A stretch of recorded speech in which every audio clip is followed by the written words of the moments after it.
if you communicate in a way where you just say, I feel this heaviness in my chest and I have this, I feel sad or I feel angry. You make it more simple. You don't talk about something that is arguable. You're talking about your feelings. Nobody can argue with you that you're feeling sad or upset or envy or whatever. Simple basic emotions. So you communicate the location of that sensation in your body, and then you communicate your emotion, and then instead of going into you're wrong, you're bad, you're this, you're that, you're just saying, this is what I want. This is what I need. Can we work with this? 2, 1, 0. Hi, welcome to Stellar Life Podcast. Thank you so much for being here. Thank you for listening to the podcast or watching on YouTube. Today we're going to talk about boundaries.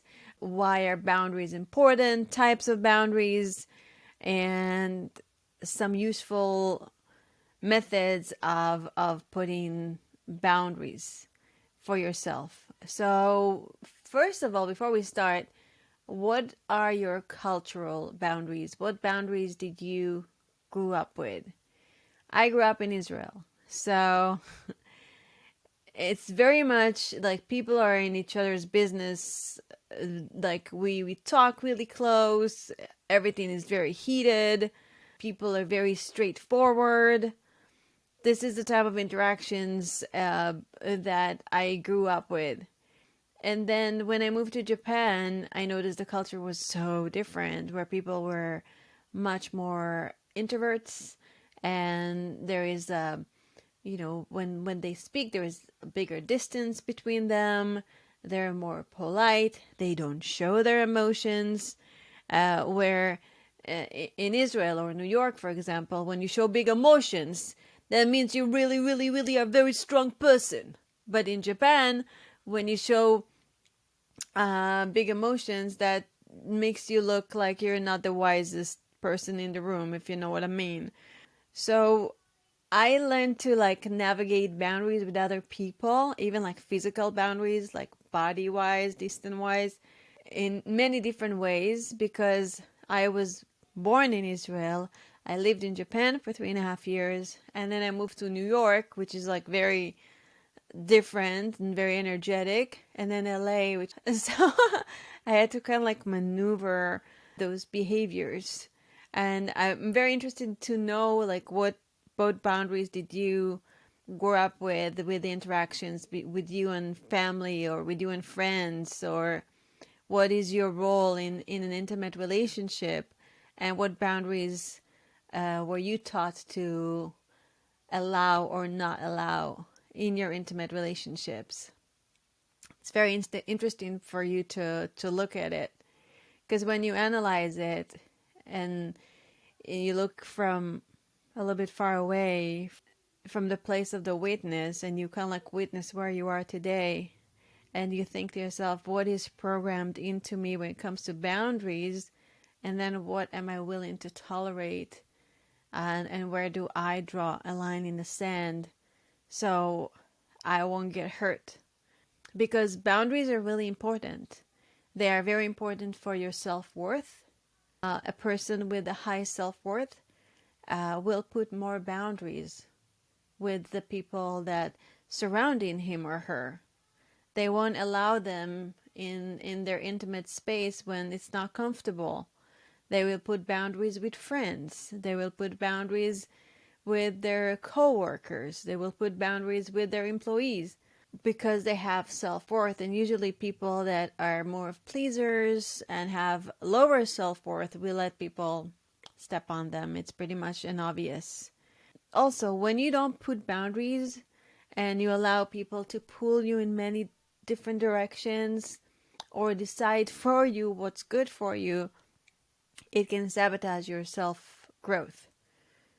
And so it's really good to take other people's advice with a grain of salt. And of course, do whatever feels true in your heart. And if you have a high self worth and you want to focus on your growth, you put those healthy boundaries. And also for your health, because if you don't put energetic boundaries, sometimes you can get a psychic attack, an energetic attack. People can influence other people even from far away. I totally believe it. Just like remote viewing is proven to be correct. And in quantum physics, when we can actually change our reality by looking at that, I feel like other people's energy can, if you don't have the right boundaries, can affect your energetic field, can infiltrate your heart, or take place in your mind.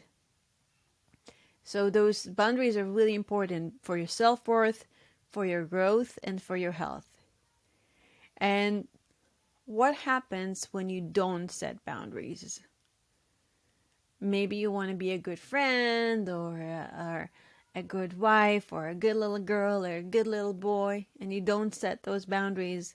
What happens to you eventually? Eventually, it can eat you from the inside. Eventually, it can hurt the relationship. It can sabotage the relationship. Sometimes we don't put boundaries and we allow people in a little too much, and then we get hurt, and that hurts the relationship. And it can also hurt your health. If you stop dancing and don't assert yourself, and you accumulate some negative emotions like sadness or anger, or even subconsciously you don't understand why you feel so low, it can be because you don't put enough boundaries. And then you can come into a place where you see yourself as a victim, and so on and so forth, because nothing good happen when you see yourself as a victim. It's only when you truly take responsibility for your life is where you have the power to change it. But if you don't assert yourself, if you don't put boundaries, and then you see yourself as a victim, you can see how it snowballs into a very negative outcome.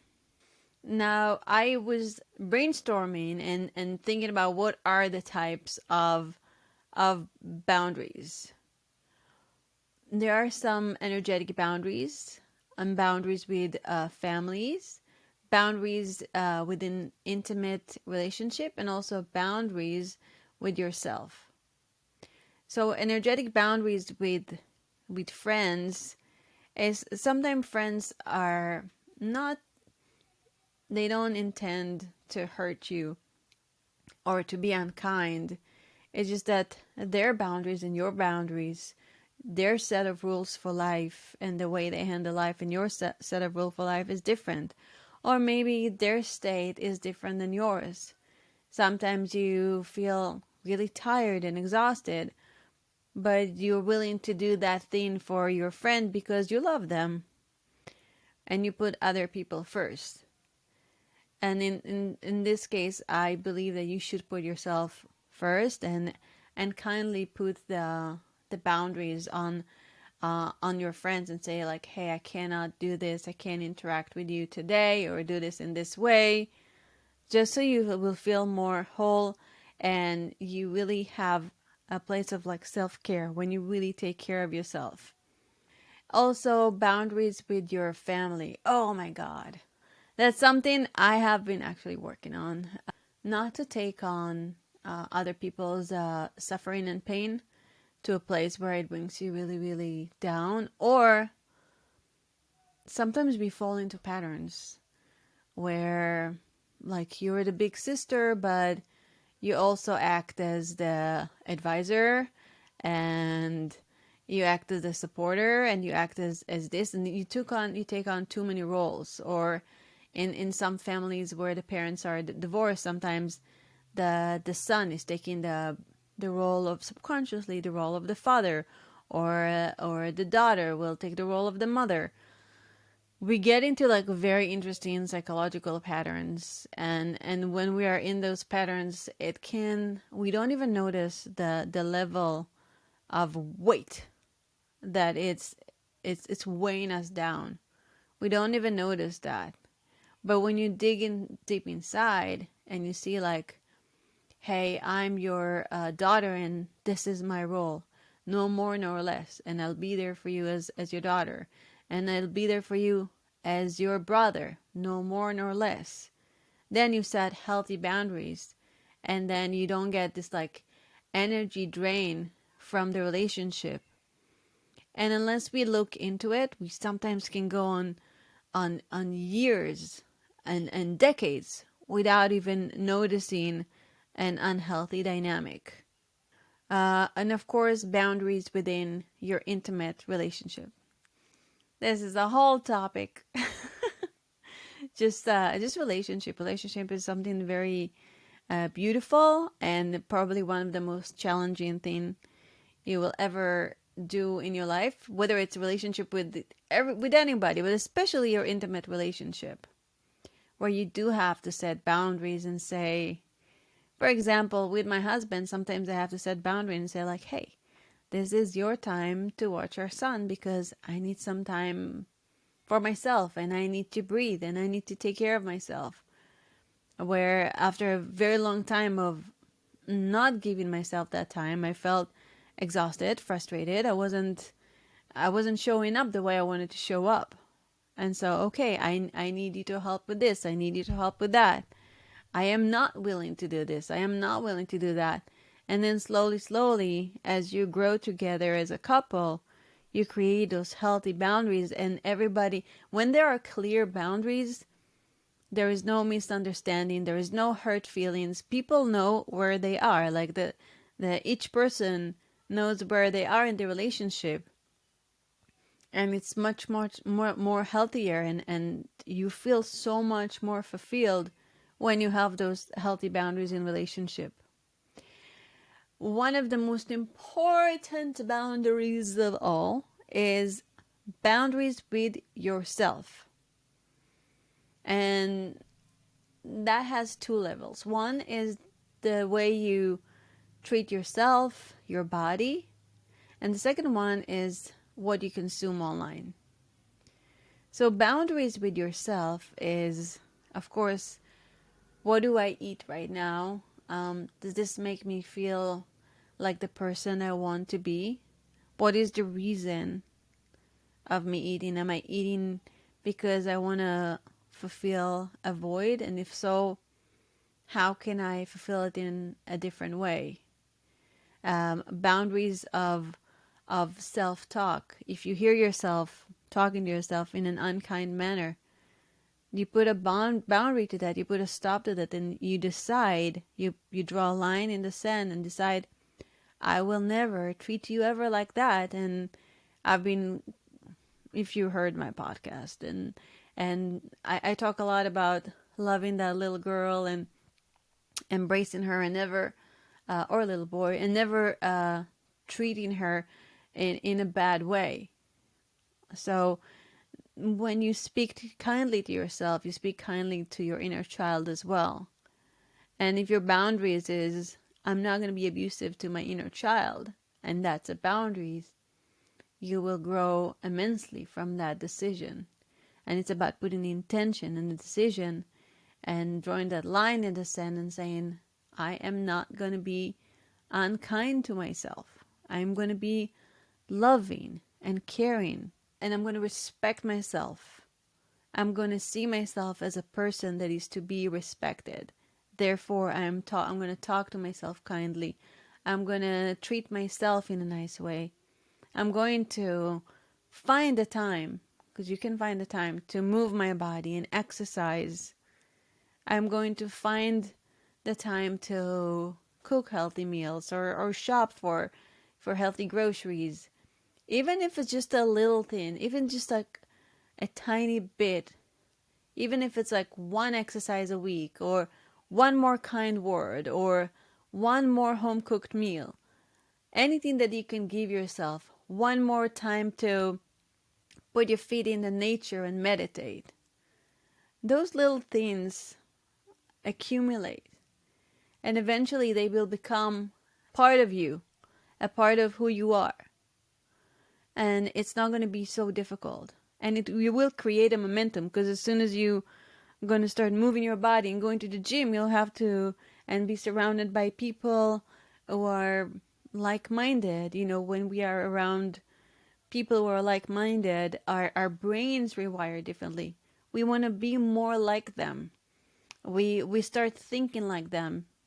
Tony Robbins said that you are the average of the 5 people you hang out with the most. So if you hang out around people that are, fitness oriented or health oriented or great mindset oriented, they will help you lift them up, and you can pick and choose who you hang out with the most. I mean, it's a given that sometimes you cannot, some people are around you that might not be as happy-go-lucky, but you have the choice to find more people that you want to be like and hang out with them. And if you say, oh, I don't know where to find them, you can find them online, you can find them in conferences, you can find them in meetups, you can find them in the social clubs around you. There is always a solution for you to not be a victim and take ownership of your life and take ownership of your body and take ownership of your health. So putting that boundary, I am going to treat myself better. I'm going to be kind to myself. I'm going to be kind to my body. And the second boundary, it is very important in this day and age, is the boundary with what you consume, period. I'm not talking about food. I'm talking about what you consume online, in social media and in TV, even with the music you listen to. Like, do you listen to some like dark rap that has a lot of violence and anger, or like mega heavy metal? Because those vibrations definitely affect your brain and your state of mind. And those words, if you're not even noticing, can like become a part of your subconscious mind, the way you see the world. And you listen to a like very low vibration song, and you don't understand why all of a sudden you feel like, I feel a little uncomfortable. I feel a little bit on edge. Because yes, you just listen to like 4 songs about rage and cheating and whatever. So the music you consume is very important, and the vibration of the music you consume is very important. And especially social media, Facebook, Instagram, and this is something that I'm working on with myself.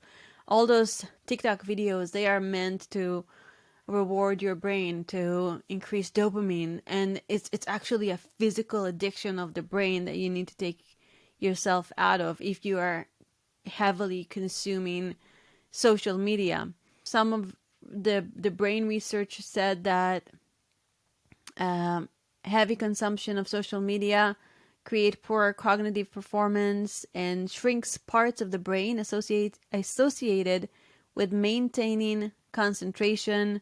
It can cause mental health issues, it can increase depression, and it is, of course, rewarding narcissistic behaviors, so it creates more narcissists, or actually bring to light more of the narcissists. They just like keep like bombarding you with their ego-driven TikTok videos.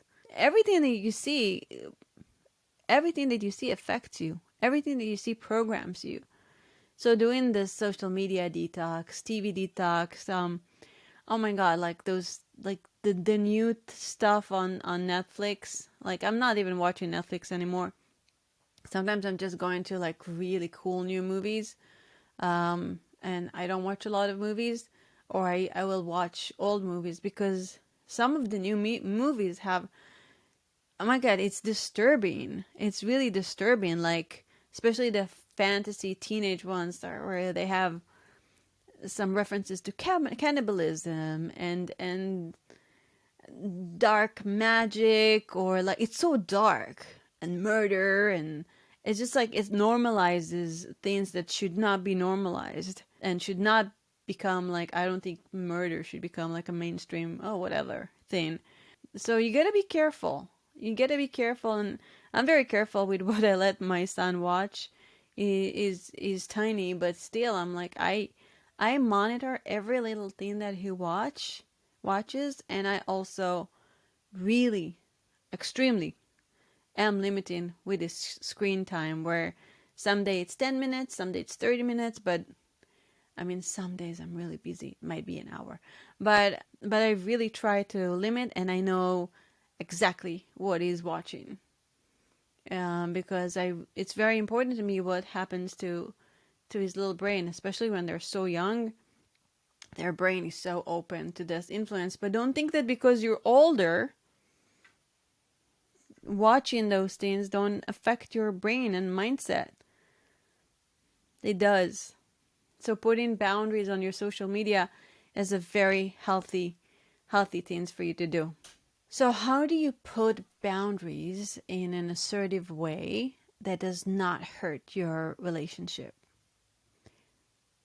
Very easy to be right and to get into arguments, and it just becomes like I'm better than you, it's my way or the highway, I'm right, you're wrong, etc., etc. If you communicate in a way where you just say, I feel this heaviness in my chest, and I have this, I feel sad, or I feel angry. You make it more simple. You don't talk about something that is arguable. You're talking about your feelings. Nobody can argue with you that you're feeling sad or upset or envy or whatever. Simple basic emotions. So you communicate the location of that sensation in your body, and then you communicate your emotion, and then instead of going into you're wrong, you're bad, you're this, you're that, you're just saying, this is what I want, this is what I need, can we work with this? How I feel, where do I feel it, how I feel, and this is what I want. This is a more assertive way to create a boundaries without creating a rift in the relationship or getting into an argument. You state your feelings and where they are and what you want, and that's it. And you work from there. Sometimes, with some people, you, on an energetic level, you might want to try cord cutting. Imagine that you're with somebody and you feel their energy. And sometimes when I imagine if I need to do a cord cutting on someone in my life, I kind of I'm kind of like looking at both of us, and I can almost see the energy lines and where they are located in my body, whether it's in throat to throat, or from the chest, or from even from the groin area, like wherever it is in the body. And then I just imagine that I cut them in my mind, and that my energy goes to me and their energy goes to them. Whatever belongs to them goes to them. Whatever belongs to me goes to me, and everything that I gave or was taken without my permission energetically is coming back to fueling me and my energy field. And everything that if I by mistake taking anything from them, I give it back to them. I give everything that is theirs back to them, and I keep everything that is mine just for me. And then with some people you have to like completely cut and let them be. But a lot of time what I do is I build a new cord, a heart to heart, where it's this like white, beautiful, bright cord with maybe flowers on it. And it just light and love, and that's it. And nothing else. And all the negativity is gone. Sometimes after this cord cutting, they like people that pretty much suck on your energy, and all of a sudden they lose their source of energy because they don't believe that they are their own source of energy, which they are. They will try to come back and take more from you, or come back and attempt it again. Sometimes you have to do it again and again and again.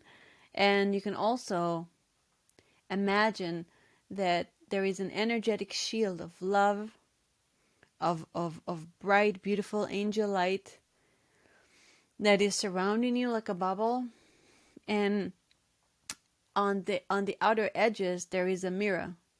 So every time they come to maybe take take your energy, they see themselves in their reflection. So they just bounce. It just bounces out of you.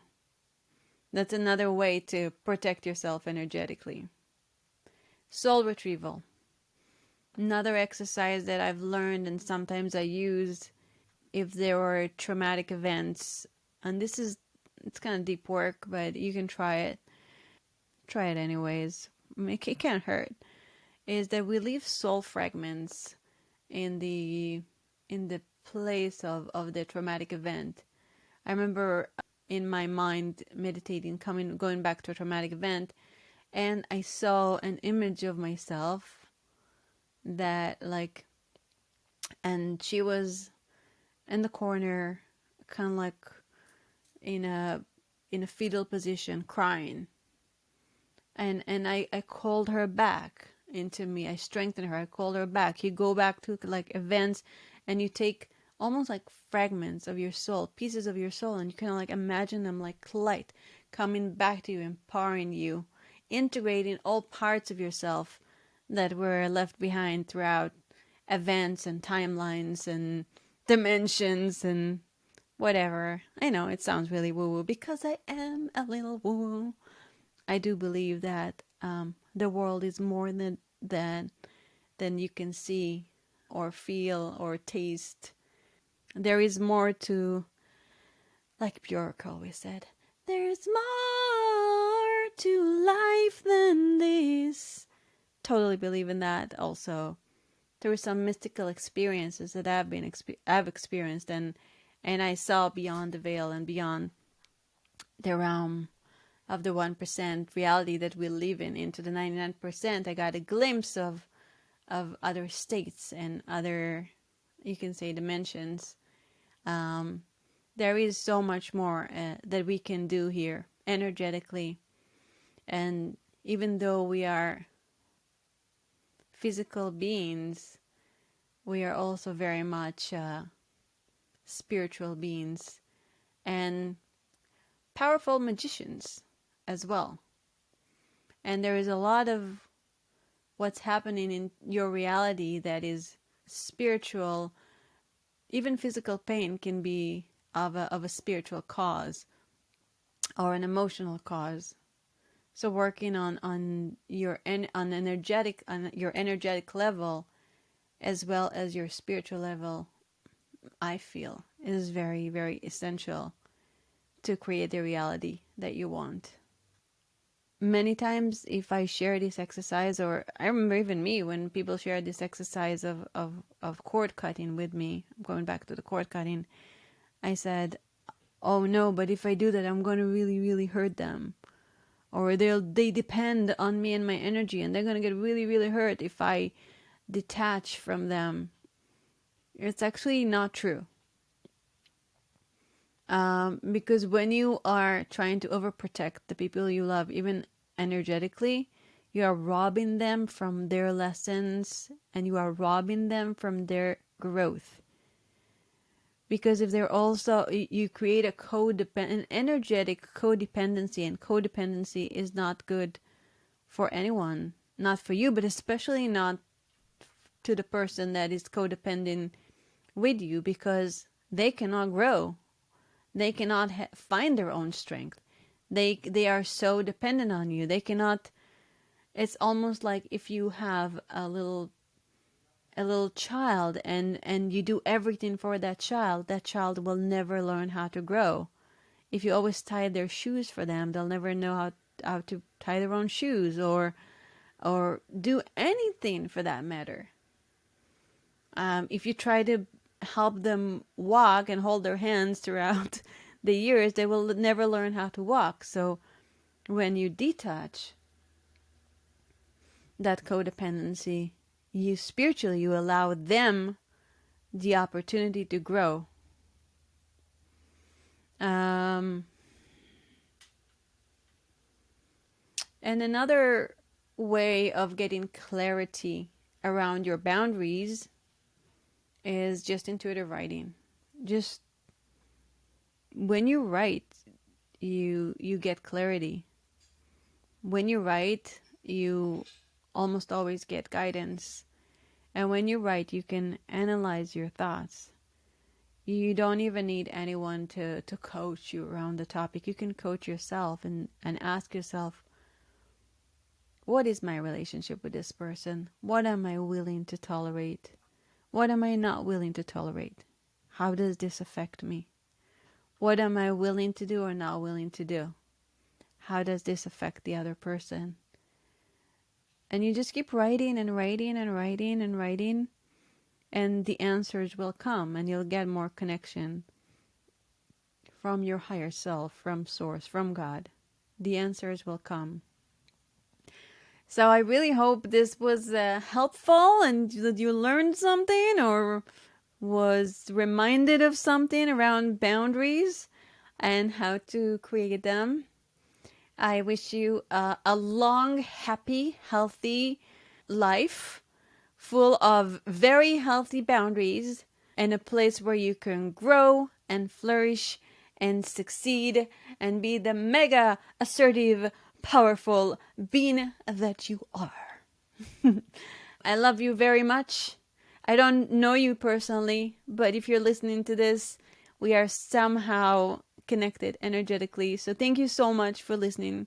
If you like to leave comments below or subscribe to the YouTube channel, please do. It will be amazing if you can leave a very good review on the podcast app if you enjoy the show, and please share it with other people because this is the way the show grows. Share the love. I love you very much. Have a stellar life and have a wonderful day. This is Orion. Till next time.